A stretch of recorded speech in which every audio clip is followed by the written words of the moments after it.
नमस्कार मित्रों, आज आपात स्थिति और अभिव्यक्ति स्वतंत्रता इस विषय पर आपसे बात करने यहाँ उपस्थित हुआ हूँ। आज से 45 साल पहले 25 और 26 जून के मध्यरात्रि भारतीय गणतंत्र के इतिहास की शायद सबसे काली और अशुभ रात्रि होगी। इसी रात्रि के घने काले अंधकार में तत्कालीन राष्ट्रपति फखरुद्दीन अली अहमद ने आपातकाल के अध्यादेश पर किया हुआ हस्ताक्षर ने एक 20-21 महीने के काले कालखंड का सूत्रपात किया। इस कालावधि की कुटिलता को पहचानने के लिए थोड़ा और पीछे जाकर इतिहास में झांकना उपयोगी होगा, ऐसा मुझे लगता है।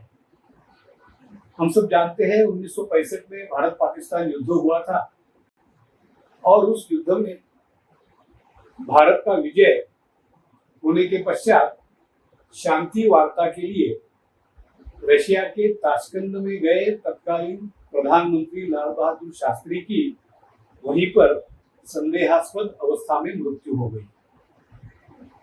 शास्त्री जी के स्थान पर देश की पहली महिला पंतप्रधान के नाते श्रीमती इंदिरा गांधी ने कार्यभार संभाला। लेकिन देश का दुर्भाग्य यह है कि सत्ता के सूत्र हाथ में आने के पश्चात तुरंत से ही श्रीमती इंदिरा गांधी ने अपने एकाधिकार और तानाशाही के ओर कदम बढ़ाना शुरू कर दिया।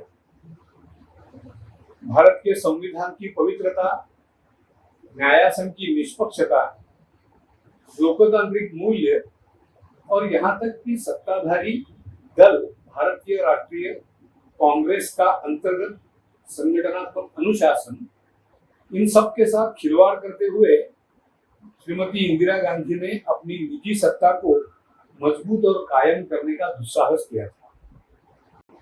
इन सब बातों की गहराई में जाना आज का अपना विषय नहीं है, इसलिए उसकी ओर थोड़ा सा संकेत करते हुए मैं तेजी से आगे बढ़ता हूँ।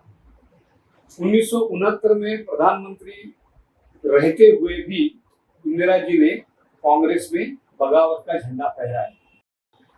राष्ट्रपति पद का चुनाव हुआ, उसमें भारतीय राष्ट्रीय कांग्रेस ने अधिकृत उम्मीदवार के नाते संजीव रेड्डी को उम्मीदवार बनाया था, परंतु श्रीमती इंदिरा गांधी ने स्वतंत्र उम्मीदवार के नाते वीवी गिरी को चुना और दुर्भाग्यवश इंदिरा गांधी के वैशिष्ट्यपूर्ण कार्य पद्धति के कारण नीलम संजीव रेड्डी परास्त हुए, वीवी गिरी राष्ट्रपति बने और कांग्रेस दो टुकड़ों में बिखर गई। जो पुरानी लीडरशिप थी, उस पुरानी लीडरशिप को निष्कासित करते हुए इंदिरा गांधी ने अपना स्वतंत्र कांग्रेस दल बनाया और उस दल के ओर उसके कदम एकाधिकार शाह तथा तानाशाह बनने की दिशा में तेजी से बढ़ने लगे। 1971 में फिर एक बार चुनाव हुए और उन चुनावों में गरीबी हटाओ का नारा देते हुए श्रीमती इंदिरा गांधी के नेतृत्व में इंदिरा कांग्रेस ने भारी बहुमत प्राप्त किया। जहां 518 सांसदों में से 292 सांसद कांग्रेस के थे, वहीं पर अब इंदिरा कांग्रेस के नाम पर 352 इतनी भारी संख्या में सांसद चुने गए और एक जिसको कहते हैं पाशवी बहुमत, ऐसा बहुमत इंदिरा गांधी जी के हाथ में आया और उस बहुमत के चलते उन्होंने अपनी सत्ता को कायम रखने के लिए, कायम बनाने के लिए और तानाशाही और एकाधिकार शाही का अपना शासन और अधिक मजबूत करने के लिए सब प्रकार के प्रयास किए। बांग्लादेश का युद्ध इसी समय हुआ और उसमें भी भारतीय फौजों ने पाकिस्तान पर विजय प्राप्त करते हुए बांग्लादेश की निर्मित हुई। इंदिरा गांधी जी की लोकप्रियता मानो आसमान छूने लगी। इसी लोकप्रियता के साथ साथ उनके मन की जो महत्वाकांक्षा थी, वो महत्वाकांक्षा भी अधिकाधिक विकट तथा राक्षसी रूप धारण करने लगी।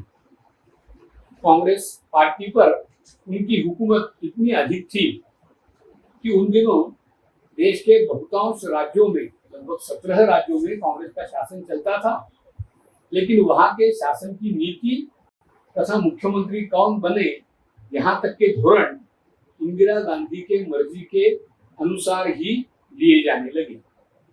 इसका परिणाम यह हुआ कि पार्टी में चाटुकारों की तेजी हुई और जिनको मुख्यमंत्री या मंत्री बनाया गया था, ऐसे सभी नेता बेबंद और भ्रष्टाचारी हो गए। धीरे धीरे देश में उनके भ्रष्टाचार के खिलाफ भी वातावरण बनने लगा।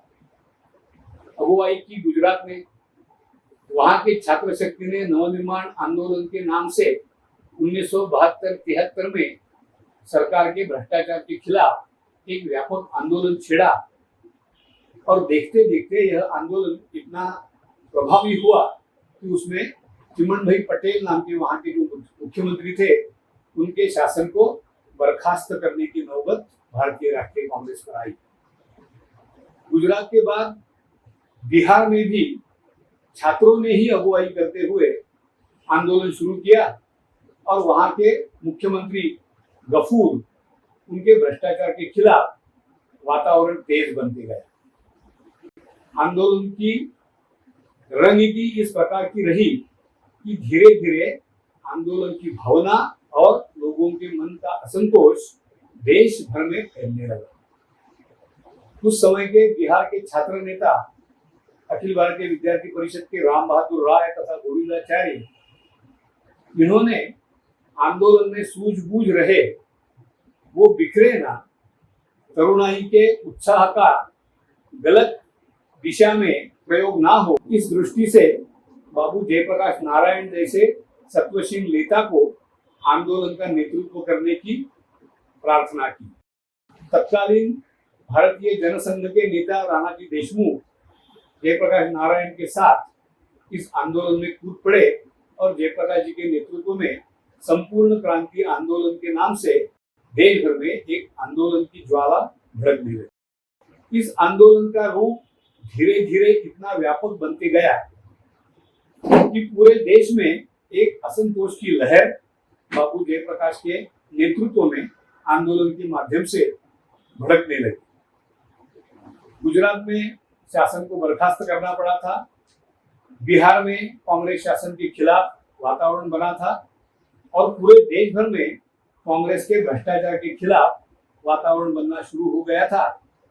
इसके कारण श्रीमती इंदिरा जी के अहंकार को भारी ठेस पहुंची और ऐसे ही वातावरण में दिनांक 12 जून 1975 को दो महत्वपूर्ण घटनाएं घटी, जिन्होंने इस देश के गणतंत्र को पूरी तरह से अलग दिशा में मोड़ दिया।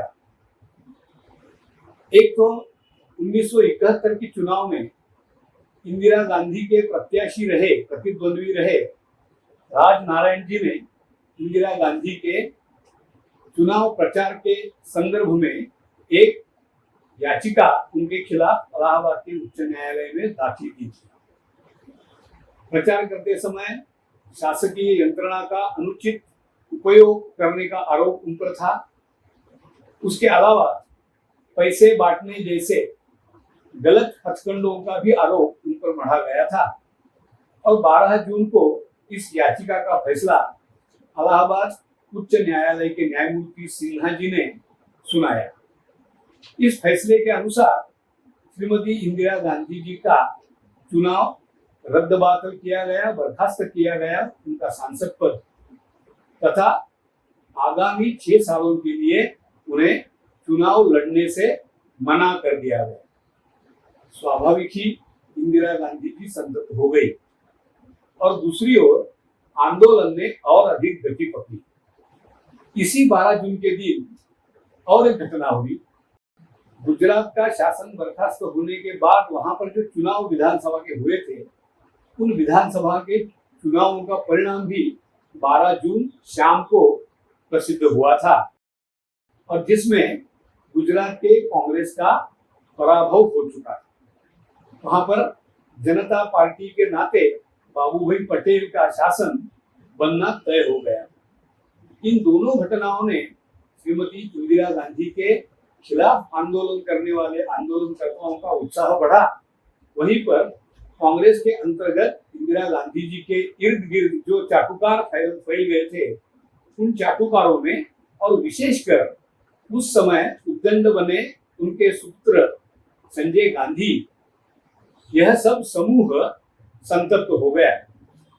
वाजबी यह था कि न्यायालय के निर्णय के पश्चात श्रीमती इंदिरा गांधी अपने पद से इस्तीफा दें और नए से सर्वोच्च न्यायालय की याचिका को और आगामी चुनावों को आगे जाए। लेकिन चाटुकारों ने और संजय गांधी जैसे उद्दंड लोगों ने इंदिरा गांधी जी का मन बहुत ही कलुषित कर दिया था और उनकी महत्वाकांक्षा की नशा, उसकी धुंध इतनी बढ़ने लगी थी कि उन्होंने उस वाजबी विकल्प को नकार दिया और धीरे धीरे रणनीति बनाना शुरू किया। किस प्रकार से सत्ता में रहकर न्यायालय के स्तर पर जो निकाल दिया गया है उसको निरस्त किया जाए। 18 जून को कांग्रेस संसदीय दल की बैठक हुई और जिस बैठक में सभी चाटुकार नेताओं ने इंदिरा गांधी जी को यह आग्रह किया कि वो पंतप्रधान बनी रहे, इस्तीफा ना दें, वहीं पर चंद्रशेखर, रामधन, लक्ष्मीकांतम्मा तथा मोहन धारिया जैसे तरुण नेताओं ने इस बैठक का बहिष्कार किया।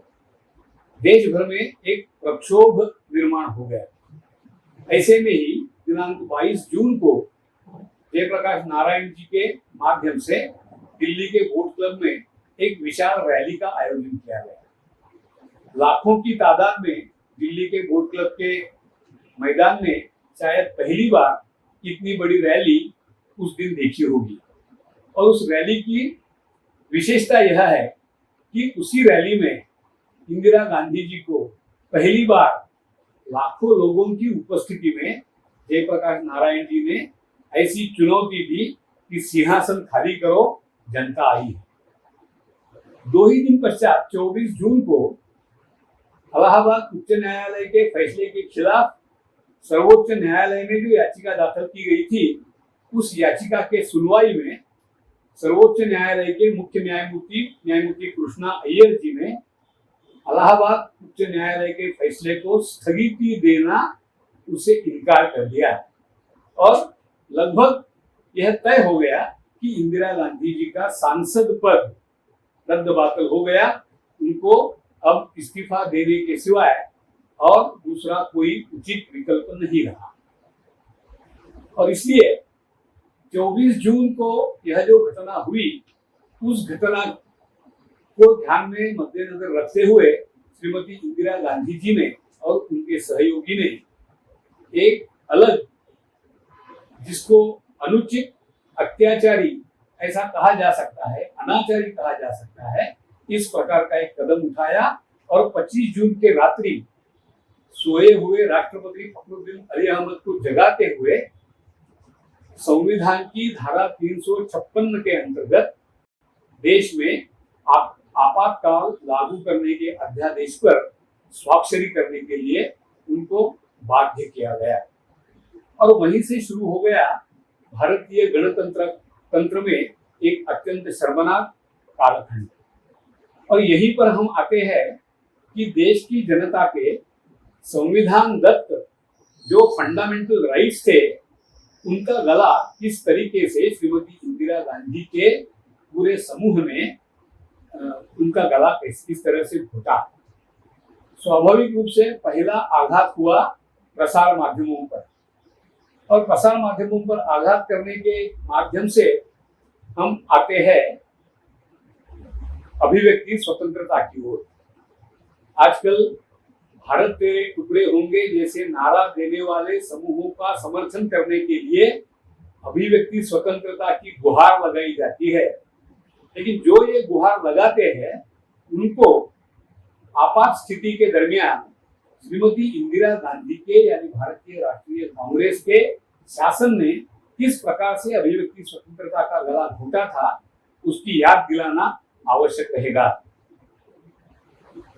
25 जून के रात्रि को ही सभी प्रकार के समाचार पत्रों के कार्यालयों पर और छापखानों पर पुलिस ने धावा बोला, मुद्रण बंद किया, सरकार के खिलाफ एक भी शब्द न छपे, इस प्रकार की सेंसरशिप लागू की गई। आने वाले 2 दिन समाचार पत्र प्रसिद्ध नहीं हो पाए।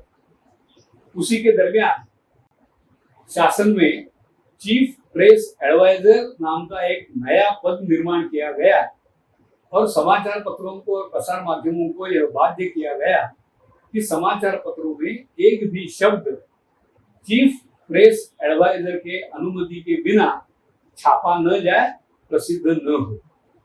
यहाँ तक कि हर एक समाचार पत्र के प्रिंटिंग प्रेस में रात देर तक चीफ प्रेस एडवाइजर के कार्यालय का कोई अधिकारी जाके बैठता था, जो छपने वाला है उसको पूरी तरह से पढ़ता था और उसकी अनुमति के बाद ही उसको पढ़ा जाता था।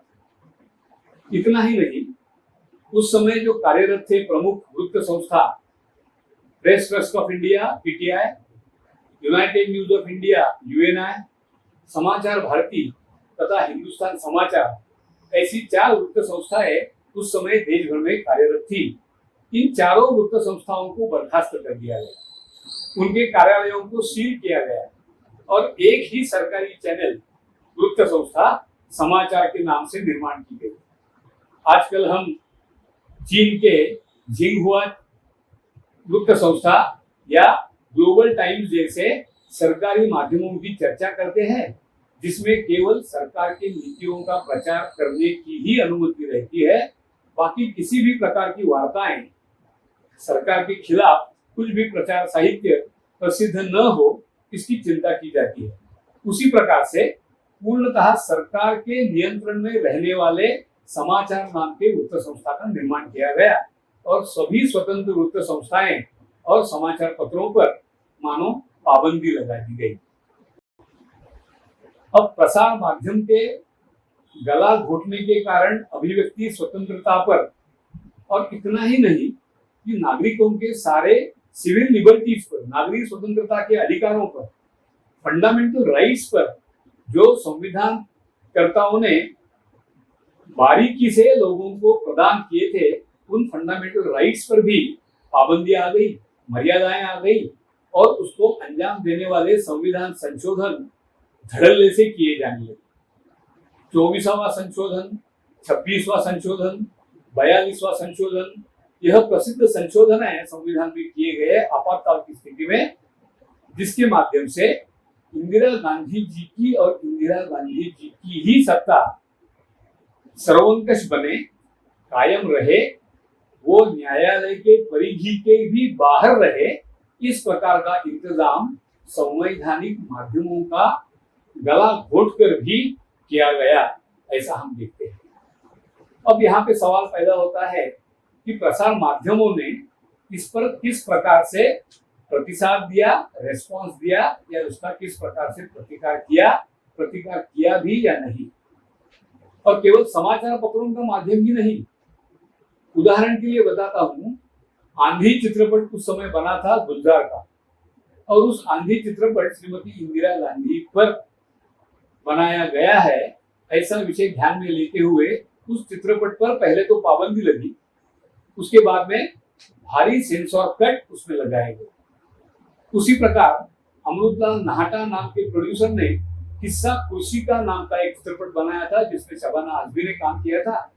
उस चित्रपट पर भी पाबंदी लगाई गई और यहाँ तक कि उस फिल्म की जो प्रिंट्स थी, उन सभी प्रिंट्स को एकत्रित करते हुए गुड़गांव में जो मारुति उद्योग की फैक्ट्री थी, उस फैक्ट्री में जाकर संजय गांधी ने उन प्रिंट्स को पूर्णतः जलाया था।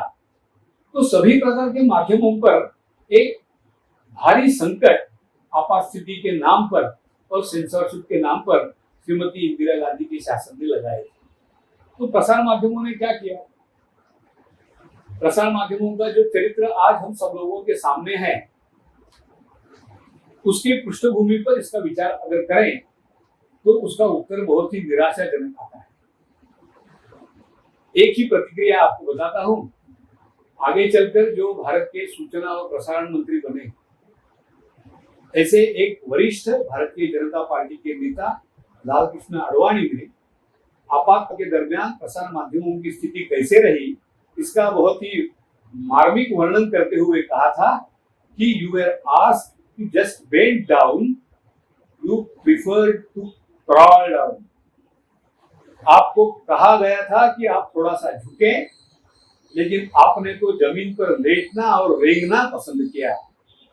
तो यह था उस समय के प्रसार माध्यमों का आम चरित्र, और प्रसार माध्यम भी आमतौर पर इंदिरा गांधी के तानाशाही हथकंडों के सामने पूरी तरह से झुक गए। ऐसा नहीं कि इसको अपवाद नहीं थे, सभी प्रकार के अपवाद भी यहाँ पर थे, उसका भी जिक्र करना चाहिए, वह आवश्यक महत्वपूर्ण भी है। जैसे विदेशी माध्यम, उनके प्रतिनिधि अपने देश में थे, Guardian, Times of London, BBC. Mark Tully का नाम तो हम सुनते ही है, वो मार्क टूली भी उस समय बीबीसी के प्रतिनिधि के नाते भारत में थे। लेकिन इन सब प्रतिनिधियों पर भी मर्यादाएं और पाबंदियां लगाई गई। परिणाम स्वरूप कुछ प्रतिनिधि बर्खास्त किए गए और कुछ अपने देश में वापस चले गए।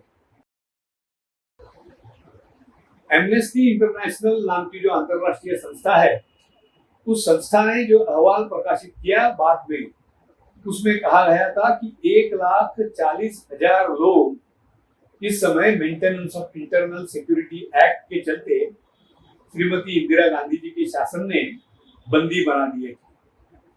यह स्वाभाविक है कि इंदिरा गांधी विरोधी आंदोलन में जो प्रमुख रूप से सहभागी हुए थे, ऐसे राष्ट्रीय स्वयंसेवक संघ के कार्यकर्ता बड़ी संख्या में अरेस्ट हुए।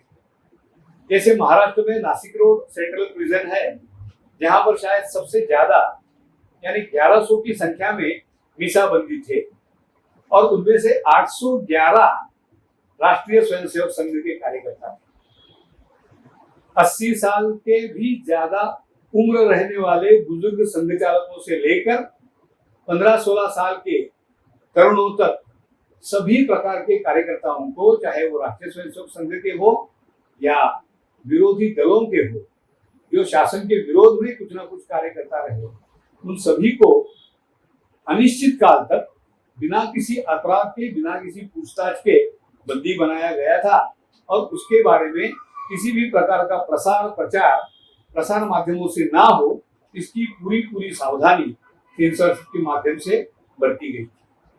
लेकिन इस संघर्ष में नानाजी देशमुख तथा जयप्रकाश नारायण जी के साथ में रहने वाले विख्यात उद्योजक रामनाथ गोयल का और उनका इंडियन एक्सप्रेस परिवार इस समय भी अपनी भूमिका पर अड़िग रहा। वैसे ही स्टेट्समैन जैसा दैनिक भी अपनी भूमिका पर अड़िग रहा। वे अपवाद बने और उन्होंने इंदिरा गांधी के तानाशाही के सामने झुकना नामंजूर किया। स्टेट्समैन और इंडियन एक्सप्रेस ने कई दिन अपने वृत्तपत्र प्रसिद्ध करते समय संपादक के टिप्पणी का जो पृष्ठ होता है, उस पृष्ठ को कोरा का कोरा रखकर बाजार में अपने वृत्तपत्र उतार दिए।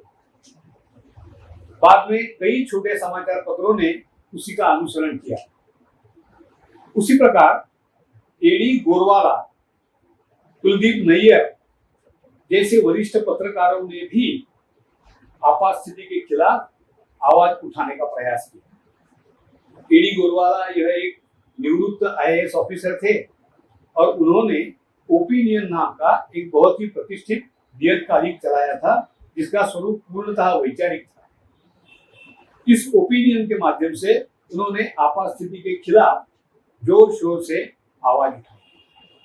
हम महाराष्ट्र के लोगों को अभिमान लगे इस प्रकार की एक घटना का जिक्र करता हूं। फरवरी 1976 में यानी आपात स्थिति के चलते अखिल भारतीय मराठी साहित्य सम्मेलन कराड़ में हुआ। उस सम्मेलन की अध्यक्षता ज्येष्ठ साहित्यिक दुर्गाबाई भागवत ने की और कराड़ के होते हुए यशवंतराव चौहान, जो उस समय कांग्रेस के बड़े नेता थे और इंदिरा गांधी के मंत्रिमंडल में विदेश मंत्री भी थे, वे इस सम्मेलन में उपस्थित थे। सभी साहित्यिकों की और लोगों की भी एक उत्कंठा उनके मन में थी कि श्रीमती दुर्गाबाई भागवत आपात स्थिति के संदर्भ में किस प्रकार की भूमिका साहित्य सम्मेलन के व्यासपीठ से लेती भी है या नहीं।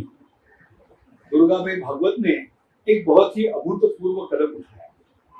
यशवंतराव चौहान जी सभागार में पहली पंक्ति में कुर्सी पर बैठे थे और दुर्गाबाई भागवत ने ज्येष्ठ साहित्यकार फूल देशपांडे प्रस्तावना का भाषण करते थे, उनके हाथ से माइक लेकर लोगों का आह्वान किया कि लोगों, जयप्रकाश नारायण जी कारागृह में है और उनका स्वास्थ्य गंभीर बना हुआ है। मैं आप सबसे आह्वान करती हूँ कि आज का इस उद्घाटन समारोह शुरू करने से पहले प्रारंभ में ही हम उनके स्वस्थता की प्रार्थना करने के लिए 1 मिनट खड़े रहेंगे। पूरा सभागार खड़ा रहा। लोग देखते रहे यशवंतराव जी चौहान क्या करते थे, क्योंकि एक दृष्टि से उस कालावधि के वातावरण में जयप्रकाश नारायण जी के कारावास में रहने का जिक्र करना, उनके बीमारी के बारे में लोगों को अवगत कराना और उनके स्वास्थ्य के लिए प्रार्थना करने का आह्वान करना, यह बहुत बड़ी बात थी। यशवंतराव जी भी खड़े हो गए, प्रार्थना में वे भी सम्मिलित हो गए और देश में और मराठी साहित्यकारों में एक अलग चेतना इस छोटी सी घटना ने जगी। उसी साल 1976 में ही गणेशोत्सव में दुर्गाबाई भागवत ने अपने भाषण में एडी गोरवाला, जिसका उल्लेख में इसके पहले किया मैंने, ओपिनियन में जो आपात स्थिति के खिलाफ और उस पर आलोचना करने वाला जो एक लेख छपा था, उस लेख का जाहिर अभिवाचन अपने भाषण के दौरान दुर्गाबाई भागवत ने गणेशोत्सव में किया। और उस भाषण को सुनते हुए, उस लेख को सुनते हुए जो लोग वहां पे उपस्थित थे सभा में, उन सभी लोगों ने आग्रह किया कि दुर्गाबाई जी, आपने तो आवाज उठाई है, आवाज उठाना आजकल के दिनों में बंद हो गया है, क्योंकि पुलिस का डर हमारे मन में कायम रहता है। निजी स्तर पर गपशप करते हुए भी सरकार के खिलाफ अगर कुछ बोलूं तो डर ये रहता है मन में कि कोई पुलिस कहां से आए और हमें धर दबोचे। इस प्रकार का के आतंक का और भय का जो माहौल है, उस माहौल में आपने यह लेख हमें सुनाया है, अब हमें भी थोड़ा सा नारे लगाने दीजिए। और उस समय आपातकाल के खिलाफ उस गणेशोत्सव के जाहिर कार्यक्रम में लोगों ने नारे लगाए। स्वाभाविक है, दूसरे ही दिन दुर्गाबाई भागवत को पुलिस ने हिरासत में लिया और दिशा में बंदी बना दिया। तो इस प्रकार से कुछ अपवाद स्वरूप घटनाएं भी घटी, जो प्रसार माध्यमों के लिए एक नई चेतना देने वाली, नया प्रकाश दिखाने वाली और एक नई दिशा देने वाली घटनाएं थी। देश में धीरे धीरे आपात स्थिति के खिलाफ माहौल बनने लगा था। लोग संगठित होने लगे थे। गुप्त रूप से संघ के कार्यकर्ता हो या विरोधी दलों के कार्यकर्ता हो, उनका आपस में समन्वय बनता था। जेल में बंद रहे सभी नेताओं के साथ गुप्तता से संपर्क किया जा रहा था और धीरे धीरे सभी लोकतांत्रिक शक्तियों की एकजुट सिद्ध करने का एक प्रयास बहुत भारी मात्रा में चल रहा था। आगामी वर्ष भर ये प्रयास चलते रहा। उसके बाद में जो हुआ, चुनाव हुए 1977 की मार्च महीने में और देश के मतदाताओं ने बिल्कुल शांतिपूर्ण ढंग से बैलेट पेपर के माध्यम से अत्याचारी, तानाशाही और एकाधिकारशाही चलाने वाले श्रीमती इंदिरा गांधी के शासन को धराशायी कर दिया। उस पूरे संघर्ष की गाथा भी बहुत ही रोचक, उद्बोधक है। 45 साल गुजर गए तो स्वाभाविक है कि आज देश की सार्वजनिक जीवन में हर एक क्षेत्र में नेतृत्व करने वाले जो लोग हैं, जो कार्यकर्ता है, नेता है, उन्होंने आपात स्थिति को नहीं देखा और आपात स्थिति से उभर कर आने के लिए और लोकतंत्र को बनाए रखने के लिए देश के भोली भाली जनता ने जो भूमिका निभाई, उस भूमिका का भी अनुभव उन्होंने नहीं किया। लेकिन भारतीय गणतंत्र को परिपुष्ट करने वाले इस पूरे घटनाक्रम का अध्ययन सार्वजनिक जीवन में काम करने वाले हर एक कार्यकर्ता ने करना चाहिए।